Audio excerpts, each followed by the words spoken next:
Hello guys, welcome to another video of stock market. Friends, Jana small finance bank limited का जिस IPO का आज day 3 का subscription open होने जा रहा है, आज लास्ट डे अप्लाई करने का। जानेंगे live subscription status, GMP listing कितना मिलेगा, लास्ट डे है तो फाइनल डिसीजन क्या होना चाहिए, हम लोग इन सभी पॉइंट्स को डिस्कस करेंगे। चलिए फ्रेंड्स, वीडियो स्टार्ट करते हैं।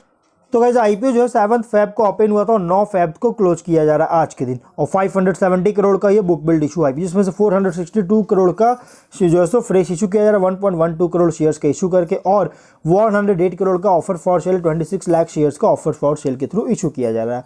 अलॉटमेंट डेट रखा गया 12 फेब का और लिस्टिंग डेट रखा गया 14 फेब का। एनएसई बीएसई दोनों में लिस्टेड होगा। प्राइस बैंड 393 टू 414 रुपीज़ पर शेयर की प्राइस बैंड है और 36 शेयर्स की lot size. Axis capital, ICICI securities और एसबीआई कैपिटल मार्केट्स इसके लीड मैनेजर है। के फिनटेक रजिस्ट्रार है। प्रोमोटर होल्डिंग प्री इशू 25.2% का होल्डिंग देखने को मिल जाएगा। और अगर हम बात करेंगे इस कंपनी के सब्सक्रिप्शन का, तो QIB से 0.19 टाइम्स का अंडर सब्सक्राइब होता है। QIB से कोई खास सब्सक्रिप्शन नहीं हुआ है, लेकिन HNI से 3.18 टाइम्स का ओवर सब्सक्रिप्शन है। रिटेल से 2.42 टाइम्स का ओवर सब्सक्रिप्शन देखने को मिल रही है। रिटेल से भी 2.42 टाइम्स का ओवर सब्सक्रिप्शन है। टोटल है 1.98 टाइम्स का फुल्ली सब्सक्राइब। लेकिन यहाँ पे गाइस QIB से कोई सब्सक्राइब अभी तक देखने को नहीं मिला है। वहीं अगर हम GMP की बात करें तो 59 रुपीज़ का GMP चल रही है, जिसके अकॉर्डिंग 14% की एक डिसेंट लिस्टिंग मिल रहा है। कोई बहुत अच्छी नहीं, बल्कि एक डिसेंट लिस्टिंग मिल रही है। बिजनेस की बात करेंगे तो जुलाई 2006 में इनकॉर्पोरेट किया गया था, जो कि एक नॉन बैंकिंग फिनांस कंपनी है। Primary company MSME loans, affordable housing loans, term loans, NBFC को loan against fixed deposit, 2 wheeler loans और गोल्ड लोन्स प्रोवाइड करने में बिजनेस कर रही है। अलग अलग तरह की से अनसिक्योर्ड लोन प्रोडक्ट्स भी कंपनी ऑफर करता है, जिसमें इंक्लूड है individual and micro business loans, agricultural and allied loans और ग्रुप लोन्स। और कंपनी का बिजनेस जो है 3 कैटेगरीज में जो है सो डिवाइड किया गया है। इसके बैंक को क्लासीफाई किया गया। Individual loans for home improvement या repair, individual loans for school fees, individual personal loans for debt consolidation, family function, incidental expenses और बिजनेस पर्पस के लिए। कंपनी जो है डिजिटल प्रोडक्ट, सर्विसेज और प्लेटफॉर्म्स भी जो है प्रोवाइड करता है, जैसे mobile and internet banking, retail और कॉर्पोरेट क्लाइंट्स के लिए। और अगर हम बात करेंगे इसको कंपनी का 31 मार्च 2021 से 31 मार्च 2023 तक बैंक की जो ग्रॉस सिक्योर्ड एडवांसेस था, ये 5076 करोड़ से इंक्रीज होकर 9904 करोड़ पर इंक्रीज हुआ, जो कि अराउंड 39.69% CAGR के साथ इंक्रीज किया है।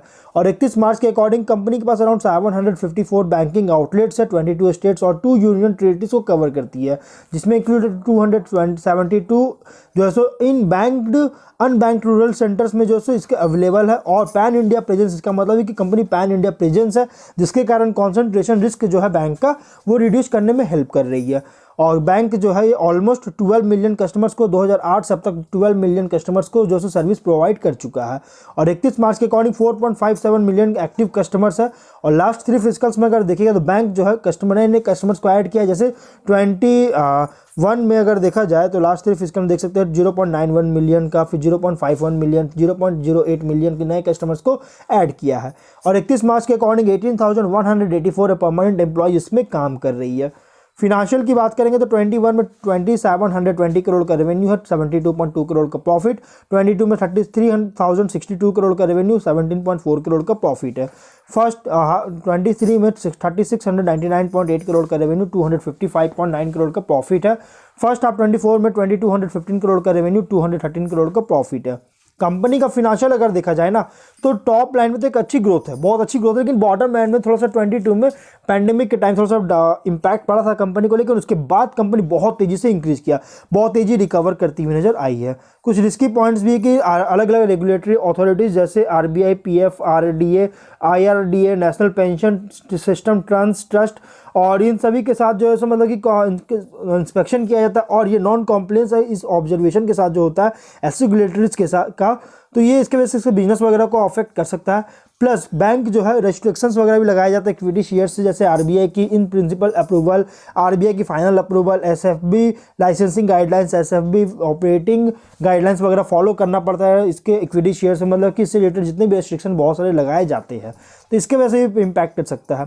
ऑब्जेक्टिव क्या है तो टियर 1 की बैंक की टियर 1 कैपिटल का जो है सो ऑगमेंट करके फ्यूचर कैपिटल रिक्वायरमेंट को मीट करना चाहती है और स्टॉक एक्सचेंज पर लिस्टिंग होने से किसी भी इक्विटी शेयर्स को जो बेनिफिट मिलता है वो अचीव करना चाहती है। ये ओवरऑल अगर देखा जाए तो 4th largest financial service provider है इंडिया में और बहुत अच्छी परफॉर्मेंस देखने को मिला है।